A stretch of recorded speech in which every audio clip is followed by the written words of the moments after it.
स्वागत है आपके अपने यूट्यूब चैनल एक्सेस एकेडमी पर। उत्तर प्रदेश में 10,684 पदों पर ईसीसी ई एजुकेटर और 5,083 पदों पर स्पेशल प्रोफेशनल एजुकेटर भर्ती प्रक्रिया से जुड़ी हुई बड़ी अपडेट इस वक्त निकलकर सामने आ रही हैं, जो आप सभी के साथ इस वीडियो के माध्यम से हम डिस्कस करने वाले हैं। आप सभी से निवेदन है, ईसीसी ई एजुकेटर भर्ती और स्पेशल प्रोफेशनल एजुकेटर भर्ती की ऑफिशियल, सही, सटीक और लेटेस्ट अपडेट ओनली वन आपके अपने YouTube चैनल एक्सेस एकेडमी पर मिलती है।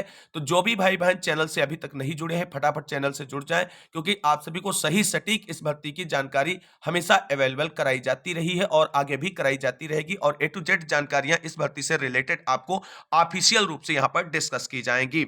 आज के इस वीडियो में हम बात करेंगे कि अदर डिस्ट्रिक्ट में आवेदन फॉर्म को लेकर के बाराबंकी बीएससी की तरफ से वार्ता में क्या रिप्लाई मिला है, ईसीसी ई एजुकेटर भर्ती प्रक्रिया के लिए इंपॉर्टेंट डॉक्यूमेंट्स आप सभी के लिए क्या रहने वाले हैं, बहुत ही कम मेरिट पर आप सबका चयन होने वाला है इन दोनों भर्तियों में, क्या ऐसा एक कारण है इसका, अन्य जिलों में आवेदन फॉर्म भरने कब तक शुरू होंगे, सब कुछ सारे पॉइंट क्लियर होंगे। बस पैसेंस पूर्वक वीडियो में अंत तक बने रहे। वीडियो को लाइक करते हुए दोस्तों में शेयर कर दीजिए। चैनल से जो नहीं जुड़े हैं फटाफट चैनल से जुड़ जाएं आगे की ऑफिशियल अपडेट पाने के लिए। दोस्तों, जैसा कि आप सभी लोग जानते हैं, उत्तर प्रदेश में इन पदों पर भर्तियों में आवेदन फॉर्म भरने की प्रक्रिया का सभी जिलों के अभ्यर्थियों को बेसब्री से इंतजार है। लेकिन मात्र अभी उत्तर प्रदेश के सिर्फ एक ही जिले में अर्थात बाराबंकी में आवेदन फॉर्म भरने की प्रक्रिया शुरू की गई है और वहां पर भी आवेदन फॉर्म की प्रोसेस जो है वो बहुत स्लो चल रही है, लेकिन जो प्रक्रिया है वो स्टार्ट हो चुकी है और 16 जनवरी यहां पर आवेदन फॉर्म भरने की लास्ट डेट रखी गई है। और आप सभी को बता दें, बहुत सारे भाई बहन हमसे पूछ रहे थे, सर अदर डिस्ट्रिक्ट वाले आवेदन कर सकते हैं या नहीं, और कई साथियों ने प्रयास भी किया लेकिन उनका डाटा नॉट फाउंड आ गया। इस पर आज सुबह ही जिला बेसिक शिक्षा अधिकारी बाराबंकी से फोनिक वार्ता के माध्यम से जब संपर्क किया गया तो उन्होंने स्पष्ट कहा कि मौखिक रूप से हमारे पास कोई रिप्लाई नहीं है, जो विज्ञप्ति हमारी तरफ से जारी की गई है उसके अकॉर्डिंग आप सभी लोग आवेदन फॉर्म भरें। अगर उसमें मेंशन है अदर डिस्ट्रिक्ट वालों को तो अदर डिस्ट्रिक्ट वाले भर सकते हैं, और अगर उसमें मेंशन नहीं है तो अदर डिस्ट्रिक्ट वाले नहीं भर सकते हैं। हालांकि विज्ञप्ति को हमने आप सभी के साथ बिल्कुल स्पष्ट पॉइंट टू पॉइंट मेंशन किया गया था, उसमें कहीं भी प्रकार किसी भी प्रकार से अदर डिस्ट्रिक्ट वाले अभ्यर्थियों को बाउंड नहीं किया गया था। लेकिन बहुत सारे अदर डिस्ट्रिक्ट के अभ्यर्थी जब आवेदन करते हैं तो उनका डाटा नॉट फाउंड बता देता है। अगर आपका डाटा ही अवेलेबल वहां पर नहीं हो पाएगा तो आप आवेदन फॉर्म कैसे भर पाएंगे। तो कुल मिलाकर के जो जिम्मेदारान लोग हैं, जैसे जिला बेसिक शिक्षा अधिकारी जिनके अंडर ऑब्जर्वेशन में पूरी भर्ती प्रक्रिया होने जा रही, उनकी तरफ से जब बिल्कुल क्लियर स्पष्ट जानकारी नहीं दी गई, ना ही विज्ञप्ति में कुछ स्पष्ट मेंशन है, तो कुछ कहीं ना कहीं जो है असमंजस की स्थितियां बनी हुई हैं। अगर अदर डिस्ट्रिक्ट वाले अभ्यर्थी आवेदन फॉर्म भरते हैं और सक्सेसफुली उनका आवेदन फॉर्म भर जाता है तो आप लोग अवश्य अप्लाई करें, और अगर किसी भी प्रकार की आपको दिक्कत होती है तो आप अपने जिले में आवेदन फॉर्म प्रक्रिया शुरू होने की जो टाइम गाइडलाइन है उसका इंतजार करें, और जैसे ही आपके जिले में आवेदन फॉर्म भरने शुरू हो तो आप लोग आवेदन फॉर्म भर दें। लेकिन बीएससी बाराबंकी की तरफ से स्पष्ट बिल्कुल क्लियर बोल दिया गया है कि जो विज्ञप्ति निकाली गई उसमें जो दिशा निर्देश है उसके अकॉर्डिंग आप सभी लोग आवेदन फॉर्म भरें।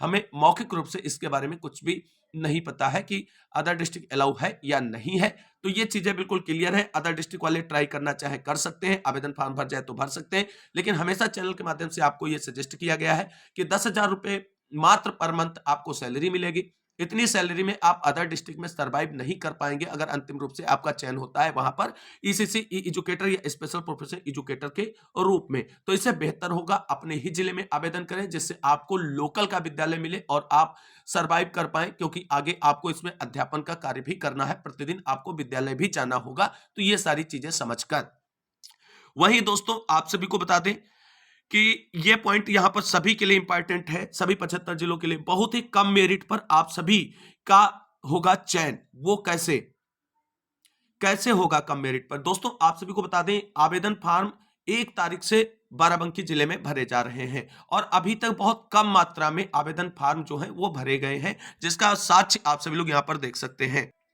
यहाँ पर दोस्तों आप सभी लोग देख सकते हैं ईसीसी ई एजुकेटर के लिए अब तक जब ये वीडियो रिकॉर्ड हो रहा उस वक्त तक मात्र 27 आवेदन प्राप्त हुए हैं, और जबकि आप सभी लोग जानते हैं 169 पदों के सापेक्ष भर्ती का विज्ञापन जारी किया गया है ईसीसी ई एजुकेटर के लिए। और इसके साथ साथ स्पेशल प्रोफेशनल एजुकेटर में इंजीनियरिंग एंड वर्कशॉप कैटेगरी के अंतर्गत 165 आवेदन प्राप्त हो चुके हैं अब तक। और यहां अगली जो कैटेगरीज है उन पर भी आप सभी लोग अगर नजर डालें तो यहां पर देख सकते हैं एनर्जी एंड एनवायरनमेंट की कैटेगरी के लिए 192 आवेदन हो चुके हैं। और यहां पर जो है अगली जो कैटेगरी स्पेशल पर्पस एजुकेटरों की एग्रीकल्चर, नर्सरी एंड गार्डनिंग की है, उसके लिए अब तक 180 आवेदन प्राप्त हो चुके हैं। और होम एंड हेल्थ के लिए आप सभी लोग देख रहे हैं कि अब तक मात्र 19 आवेदन ही प्राप्त हुए हैं। तो आवेदन की संख्या काफी कम हो रही है, काफी कम फार्म भरे जा रहे हैं। तो इसका सीधा सा रिस्पांस जो है वो आपकी मेरिट लिस्ट पर देखने को मिलेगा। और इस भर्ती की मेरिट लिस्ट बहुत ही हाई नहीं जाने वाली है, जैसा कि हमने बहुत पहले आप सभी को बताया था। सारे यूट्यूब चैनल आपको हाइपर कर रहे थे कि इतनी मेरिट जाएगा, उतनी जाएगा। हमने ये कहा था अगर आप शैक्षिक योग्यता को फुलफिल करती हैं, जो इसमें मिनिमम क्वालिफिकेशन मांगी गई है, उतनी अगर आपकी शैक्षिक योग्यता है तो आप आवेदन अवश्य करें और आपका चयन इसमें सुनिश्चित हो सकता है। आगे मेरिट प्रोसेस को लेकर के जो विभागीय अपडेट है उस पर भी चर्चा करेंगे किसी नेक्स्ट वीडियो में। लेकिन यहां पर आप सभी को बता दें, किसी भी सामान्य वर्ग के अभ्यर्थी जो ग्रेजुएशन होम साइंस के बिहाफ पर आवेदन कर रही है सीसी एजुकेटर में या कर रहे हैं भाई बहन, तो वो सभी लोग 50% आपके लिए ग्रेजुएशन मांगा गया है। जितने भाई बहनों के 50% होम साइंस में with graduation with home science है, वो आवेदन अवश्य करें। ये ना सोचे कि हमारी मेरिट कम है।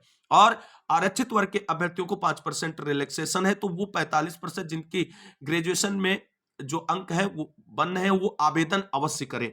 और यहां पर मेरिट हमने बहुत पहले अनाउंस कर दी थी, उसी के अकॉर्डिंग और उसी के अराउंड आप सभी की मेरिट फाइनल इसमें जाएगी। ये चीज आपको हम बाद में प्रूव करेंगे जब इस भर्ती प्रक्रिया में मेरिट लिस्ट जारी हो जाएगी। तो सभी भाई बहन इन पदों के लिए जो भी आवेदन चल रहे हैं, आवेदन अवश्य करें। आपकी मेरिट कितनी है ये आपको नहीं सोचना है। आपका 160 बन रहा है, 65 बन रहा है, 170 बन रहा है, 180 बन रहा है। मिनिमम वालों का भी चयन होगा, मैक्सिमम वालों का भी चयन होगा, क्योंकि चयन का प्रोसेस ही इसका थोड़ा डिफरेंट है। सेवा प्रदाता एजेंसियों के द्वारा जो भर्ती प्रक्रिया कराई जाती है आउटसोर्सिंग संविदा के लिए, उसकी डिटेल जानकारी आपको नेक्स्ट वीडियो में अवश्य मिलेगी। और यहां पर दूसरा क्या कारण है जो आवेदन फॉर्म कम हो रहे हैं? दूसरा ये कारण है कि सेवा प्रदाता एजेंसी के तरफ से जो विज्ञप्ति जारी की गई है, आवेदन फॉर्म जो भराए जा रहे हैं वो सेवायोजन पोर्टल के माध्यम से भराए जा रहे हैं। और सेवायोजन पोर्टल की साइट बहुत ही सुस्त है, बहुत हैंगिंग इश्यूज है इसमें। कई सारी अभ्यर्थी आवेदन फॉर्म भरते हैं, साइट बैक कर जाती है, आवेदन फॉर्म नहीं भर पा रहे। इसकी वजह से भी आवेदन फॉर्म जो है वो कम भरे गए हैं। लेकिन टोटली अगर आप देखेंगे तो बहुत ज्यादा यहां पर आवेदन फॉर्म देखने को नहीं मिलेंगे। अन्यथा अगर सामान्य रूप से ये अन्य किसी साइट के माध्यम से भरे जा रहे होते तो 169 पदों के सापेक्ष अब तक लगभग 1000 के समथिंग पद जरूर भर गए होते 4 दिनों के अंदर। और अभी मात्र आप लोग देख रहे हैं कि कितने पदों के मतलब 169 पदों के सापेक्ष कितने आवेदन पत्र प्राप्त हुए हैं, मात्र 27। मतलब अभी एक जो है 100 में भी नहीं पहुंचे हैं आवेदन। तो इस तरीके से आप लोग परेशान ना हो, सारे लोग सावधानी से फार्म भरें। मोबाइल से नहीं हो रहा है, मोबाइल से करने में दिक्कत भी आती है, आप साइबर कैफे जाएं, आपका आवेदन फार्म भर जाएगा, किसी भी प्रकार की कोई दिक्कत नहीं आएगी। और जिन भाई बहनों का भी सेवायोजन पोर्टल पर रजिस्ट्रेशन नहीं है, वो सेपरेटली रजिस्ट्रेशन कर लें और रजिस्ट्रेशन होने के बाद में आवेदन फार्म की प्रक्रिया को यहां पर पूरा करें। तो ये डिटेल हो गया भर्ती से रिलेटेड और मेरिट से रिलेटेड। अब बात कर लेते हैं एक और इंपॉर्टेंट अपडेट जहां पर चीजें निकलकर सामने आ रही है कि अन्य जिलों में कब भर्तियों को लेकर के जो है आवेदन फॉर्म भरने के लिए लिंक एक्टिवेट किया जाएगा और कब भरे जाएंगे फॉर्म। तो बहुत सारे फर्जी लोग हैं, भर्ती के बारे में जीरो जानकारी, लेकिन ज्ञान वो आप सभी को उड़ेल रहे हैं कि 75 जिलों में भर्ती का विज्ञापन अभी जारी होगा। लेकिन दोस्तों यहां पर एक बात आपको समझनी होगी, जब अभी सभी 75 जिलों में सेवा प्रदाता एजेंसी के चयन की प्रक्रिया नहीं पूरी हुई है, तो सभी 75 जिलों में आवेदन फॉर्म इतनी जल्दी कैसे शुरू हो जाएगा, ये आप लोग समझिए। तो अब जिन जिलों में सेवा प्रदाता एजेंसी के चयन की प्रक्रिया पूरी होती जाएगी और सरकार की तरफ से उन्हें आरए ग्रांट किया जाता रहेगा, वो आपके जिले में आवेदन फॉर्म के लिए लिंक एक्टिवेट करते रहेंगे। जैसे हमने बाराबंकी जिले की जानकारी दी थी कि बाराबंकी जिले में आवेदन फॉर्म भरने के लिए लिंक एक्टिवेट हो गया है और आप सभी लोग अब आवेदन कर पाएंगे। दूसरा जनपद जो नंबर में लगा है वो सुल्तानपुर है। सुल्तानपुर जिले में सेवा प्रदाता एजेंसी का चयन पूरा कर लिया गया है, आरए ग्रांट कर दिया गया है और 15 जनवरी से पहले आवेदन फॉर्म किसी भी दिन सुल्तानपुर जिले में भरने शुरू हो जाएंगे। जैसे ही आवेदन फॉर्म के लिए लिंक एक्टिवेट होगा सेवा योजन पोर्टल पर, आपको तुरंत चैनल के माध्यम से इस बाबत में जानकारी दी जाएगी। शेष जो आपके 73 जनपद बचते हैं, उन जनपदों में अभी आपको हमने बताया था कि कुछ जिले ऐसे हैं जहां पर सेवा प्रदाता एजेंसी का अंतिम रूप से चयन की प्रक्रिया पूरी की जा रही, जैसे सीतापुर है, अमेठी है। तो इन जिलों में जैसे सेवा प्रदाता एजेंसी फाइनल होती है उसकी भी जानकारी दी जाएगी, और सारी जानकारियां वीडियो के माध्यम से नहीं दी जा सकती, इसलिए सारे लोग डिस्क्रिप्शन में दिए गए टेलीग्राम चैनल के लिंक से टेलीग्राम चैनल जरूर ज्वाइन कर ले, क्योंकि छोटी मोटी जानकारियां जैसे सेवा प्रदाता एजेंसी का चयन या किसी जिले में सेवा प्रदाता एजेंसी के चयन की विज्ञप्तियां जारी होती हैं तो उसकी डिटेल जानकारी वहां पर मेंशन कर दी जाती है। बाकी जो भी ये भर्तियां चल रही हैं तो भर्ती वाइज जो है डायरेक्ट लिंक भी हम वहां पर आपको अवेलेबल करा देते हैं, जिससे डायरेक्ट आप उस लिंक को क्लिक करते हुए आप आवेदन फॉर्म भर पाए। सीधे आपको जॉब सर्च नहीं करनी पड़ेगी सेवा योजना पोर्टल पर, सीधे आप उसी वैकेंसी पे पहुंच जाएंगे आवेदन फॉर्म भरने के लिए। तो ये चीजें बिल्कुल क्लियर हो गई। तो अभी अन्य जिलों के अभ्यर्थियों को इंतजार करना होगा, जैसे ही ऑफिशियल अपडेट आएगी आपको चैनल के माध्यम से जानकारी दी जाएगी। केवल ऑफिशियल जानकारी ही आप सभी तक पहुंचे, ये हमारा ध्येय रहता है। अब दोस्तों बात कर लेते हैं ईसीसी ई एजुकेटर भर्ती और स्पेशल प्रोफेशन एजुकेटर भर्ती में आवेदन फॉर्म भरने के लिए तथा डॉक्यूमेंट वेरिफिकेशन के लिए इंपॉर्टेंट डॉक्यूमेंट्स कौन कौन आपको तैयार करके रखनी है, उसकी डिटेल लिस्ट क्या है। पूरी लिस्ट ऑलरेडी टेलीग्राम चैनल पर अपलोड कर दी गई, लेकिन फिर भी आप सभी लोग एक बार नजर डाल लीजिए। सबसे पहले आप सभी लोग यहाँ पर देख लीजिए, स्पेशल प्रोफेशन एजुकेटर या तकनीकी अनुदेशक भर्ती के लिए इंपॉर्टेंट डॉक्यूमेंट्स क्या क्या रहने वाले हैं। तो आप सभी लोग देख सकते हैं, सबसे पहले आधार कार्ड, कक्षा 10 की मार्कशीट व प्रमाण पत्र, कक्षा 12 की मार्कशीट व प्रमाण पत्र, स्नातक की मार्कशीट व डिग्री। अगर अभी आपके पास डिग्री नहीं है तो आप प्रोविजनल निकलवा लीजिए, परेशान होने की जरूरत नहीं है। और जो स्पेशल क्वालिफिकेशन मांगी गई है कैटेगरी वाइज पदों के लिए, जैसे इंजीनियरिंग एंड वर्कशॉप के लिए आईटीआई के सर्टिफिकेट होने चाहिए। जिस ट्रेड को इसमें वैलिड किया गया है उस ट्रेड का सर्टिफिकेट आपके पास होना चाहिए। ये सारी चीजें आप यहाँ पर देख लीजिए। जैसे एनर्जी एंड एनवायरनमेंट के लिए कौन कौन से आईटीआई ट्रेड वाले आवेदन कर सकते हैं, जो कर सकते हैं electrical, electrician, electronics, electronic mechanic, ये सब। तो इसमें अगर आपने किसी भी ट्रेड से किया है उसका सर्टिफिकेट आपके पास होना चाहिए। एग्रीकल्चर, नर्सरी एंड गार्डनिंग के लिए बीएससी एग्रीकल्चर मांगा गया है, तो बीएससी एग्रीकल्चर की मार्कशीट और प्रमाण पत्र होना चाहिए। होम हेल्थ एंड हेल्थ के लिए आईटीआई सर्टिफिकेट और बीएससी इन होम साइंस को वैलिड माना गया है, तो इसमें बीएससी होम साइंस की मार्कशीट और सर्टिफिकेट होना चाहिए। और अगर आईटीआई के भी आप पर आवेदन कर रहे हैं तो आईटीआई सर्टिफिकेट इसमें से किसी एक ट्रेड के अंदर होना चाहिए, क्योंकि एक ही ट्रेड से आपने आईटीआई किया होगा। इसके साथ साथ मूल निवास प्रमाण पत्र सभी आवेदकों के लिए अनिवार्य है। जाति प्रमाण पत्र ओबीसी, एससी और एसटी आवेदकों के लिए ही वैलिड है। ईडब्ल्यूएस प्रमाण पत्र केवल सामान्य वर्ग के अभ्यर्थियों के लिए ही माना जाएगा। पासपोर्ट आकार की photo, valid mobile number, email ID, ये सारी चीजें वैलिड होनी चाहिए। यहां पर आपको बता दें, हस्ताक्षर तो आप करेंगे ही। चरित्र प्रमाण पत्र आप जब ज्वाइनिंग के समय होगा तब आपका लगेगा। आवेदन शुल्क यहाँ पर कोई लग ही नहीं रहा। सेवा योजना पोर्टल पर रजिस्ट्रेशन अवश्य होना चाहिए। अगर रजिस्ट्रेशन सेवा योजना पोर्टल पर नहीं है तो आप आवेदन नहीं कर पाएंगे, ना तो ईसीसीई में ना तो स्पेशल प्रोफेशन एजुकेटर भर्ती में। यहाँ पर आप सभी लोग ईसीसी ई एजुकेटर भर्ती के लिए इंपॉर्टेंट डॉक्यूमेंट्स की लिस्ट देख सकते हैं। तो आधार कार्ड, कक्षा 10 की मार्कशीट और प्रमाण पत्र, कक्षा 12 की मार्कशीट और प्रमाण पत्र, स्नातक गृह विज्ञान की मार्कशीट और प्रमाण पत्र। यहाँ पर स्नातक गृह विज्ञान का मतलब है बीए या बीएससी जो होम साइंस है वो। और अगर बीए या बीएससी होम साइंस के भी पर आप आवेदन नहीं कर रहे हैं तो इसकी जरूरत आपको नहीं पड़ेगी।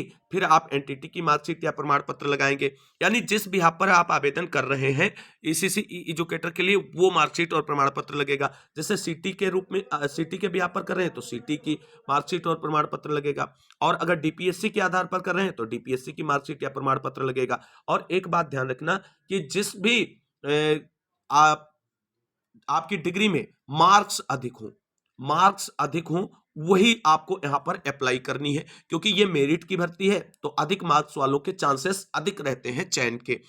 इसके साथ साथ मूल निवास प्रमाण पत्र सभी आवेदकों को तैयार करके रखना है। जाति प्रमाण पत्र ओबीसी एसटी आवेदकों के लिए, ईडब्ल्यूएस प्रमाण पत्र सामान्य वर्ग के अभ्यर्थियों के लिए। बाकी सारी detail, photo, mobile number, email ID, हस्ताक्षर, चरित्र प्रमाण पत्र। और आवेदन शुल्क कोई लिया ही नहीं जा रहा है। अगर आप साइबर कैफे से कराएंगे तो वो अपना शुल्क लेगा ऑनलाइन करना, बाकी फीस किसी भी प्रकार की कोई नहीं रखी गई है। इसके लिए भी सेवा योजना पोर्टल पर आपका रजिस्ट्रेशन होना मस्ट है। तो कुल मिलाकर के ये कुछ महत्वपूर्ण जानकारियां जो निकलकर सामने आ रही थी ईसीसी ई एजुकेटर भर्ती और स्पेशल प्रोफेशन एजुकेटर भर्ती से जुड़ी हुई, हमने आपको डिस्कस की। उम्मीद करते हैं जानकारी अच्छी और हेल्पफुल लगी होगी। एक बार फिर से निवेदन करेंगे कि डिस्क्रिप्शन में दिए गए टेलीग्राम चैनल को अवश्य ज्वाइन कर लें। सभी लेटेस्ट अपडेट आपको वहां पर टाइम टू टाइम मिलते रहते हैं। इस वीडियो को अंत तक देखने वाले सभी भाई बहनों को तहे दिल से शुक्रिया, बहुत बहुत धन्यवाद। मिलते हैं अगली वीडियो में, तब तक के लिए सभी भाई बहनों को जय हिंद, जय भारत, वंदे मातरम।